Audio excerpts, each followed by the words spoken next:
the Emmys are just days away, and the comedy races are really the most dramatic. Let's make some predictions with Pete Hammond of Deadline Hollywood. I'm Tom O'Neill of Gold Derby. Pete, let's start with comedy series. You and I both have Veep out front tentatively, Right. but I think you might agree with this. Any one of 3 other shows in Veep 4 can win. Yeah. We have Veep as the defending champion the last 3 times it was nominated, but it wasn't nominated last year. Maisel won last year, and I think Fleabag and Barry are in the race. What say you? Well, it wasn't nominated last year because it wasn't eligible. Right. Oh, good Let's point. be good fair point. here. Yes, of course. So Veep would have been nominated last year. Now it's won 3. I just thought it had a sensational season. It's really good. I figured, well, you know, people like that show. They know it's the last chance. Mrs. Maisel came out, 8 Emmys, record-breaking things, directing, writing, first time, all of that.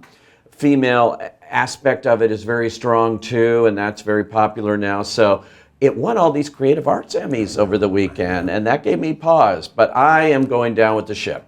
I'm going to stick with Veep, because if I change because of creative arts, sometimes creative arts can be a false warning here. Under the old system, it was a false warning because it was judged by peer groups of a limited number of voters, but now everybody within their branch can vote, and we can see kind of sweep voting happen here. Yeah. So it's the old maxim of don't pay too much attention to those creative arts when you're deciding the big categories may not apply here. No. Veep underperformed at the creative arts. Maisel overperformed, but so did Barry. And let's talk about this. Barry really overperformed in terms of number of nominations. Yes. Fleabag, of course, is the hot, new, cool, you love it or nominated die. in key categories. Remember, Maisel is not nominated in writing. Yeah. And that's a kind of a key category, not just because I'm in the writer's branch, but I think to omit it there was interesting. Yeah. But I agree with you. I think this could be a place for an upset. Mm-hmm. And Fleabag would be the place, because that is a hot show. They did a lot of campaigning. I voted for it in writing, I can tell you that. And, I think she's an amazing talent, too. If I was in the acting branch, I would have voted for Phoebe. Let's switch to that race here. Yeah. Julia Louis-Dreyfus has never lost for playing Selena Meyer, ever. She's 6 for 6. And she already holds the record. Nobody's ever won 6 for playing the same character except her. That's true. And she's tied with Cloris Leachman for the most Emmy wins in primetime. They're both at 8 for performances. So she breaks all records. Right, if she wins again. Her own record, and then the tie with Cloris Leachman. Right. But Rachel, here's the breakdown right now for Gold Derby experts. We have 25 for Julia, out of 29. Phoebe gets 3, Rachel gets 1. Oh, yeah. That's interesting for a defending champion. I know. It's all over the place this year, and we have to set this up. This is the final year, as Pete was saying, for Veep, which has dominated these races. But there are some real formidable challengers knocking on the door.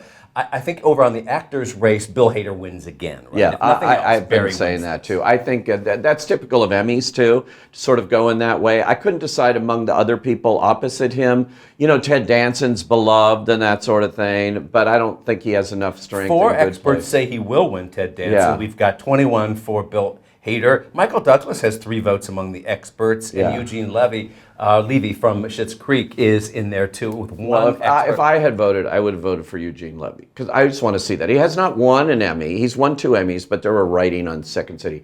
Has not won an Emmy ever in the acting categories. Has not won an Emmy, period, since 1983.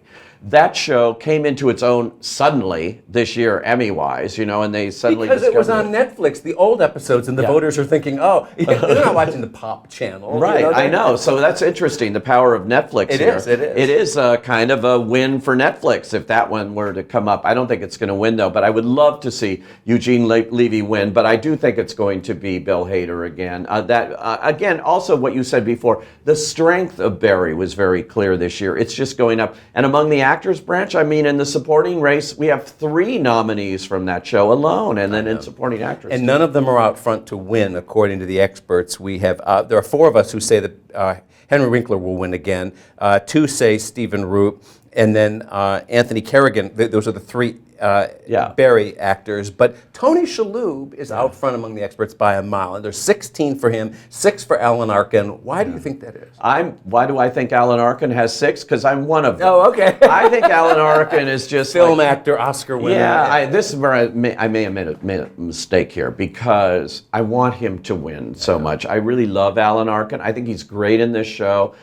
I do get the Tony Shalhoub thing. He's got enough Emmys, for God's sake, But there is that love for Mrs. Maisel. It's very clear among the actors branch over the weekend in Creative Arts where we saw Jane Lynch and Luke Kirby win, and that means the actors are watching this show. So don't discount Mrs. Maisel on any acting thing. I do think, Gold Derby could be onto something with that one. I'm rooting for Alan Arkin, and I do think he has a decent chance. Well, I'm just going with Henry Winkler because I think he won last year, and he's beloved, and why are only 4 of us saying that he's Well, I think it's a payoff last year. 40 years in the business, he never won an Emmy. They made a big deal about him winning an Emmy. He finally won it. He made a big deal about it. Okay, let's move on to the next thing. That's sort of the You think that's attitude. thinking there? I disagree. I don't think with they that. feel they owe it to him at all. He's great. He's great in the thing, but there is that split among the actors, obviously nominating the other 2 from that show. So now, Best Supporting Actress, Alex Borstein won last year. Right. She's back, but we've got this Olivia Colman thing here going I'm on. with Olivia. I'm going with her too. Yeah, this is a case where they look at the Oscars and they say, "Oh, that'll make us look good. We're going to vote for the Oscar winner here." I think Olivia Colman, and plus she's one of them. They know she's coming up next season in The Crown, And it's a Fleabag vote, and they're looking for those. And I do think now I have to say that Sean Clifford is wonderful in that show. Fleabag and if you take the 2 of those performances in Fleabag, that and Olivia Colman's.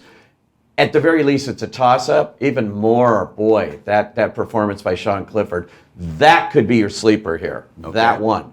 But I'm going to stick with Olivia Colman and my Oscar theories here.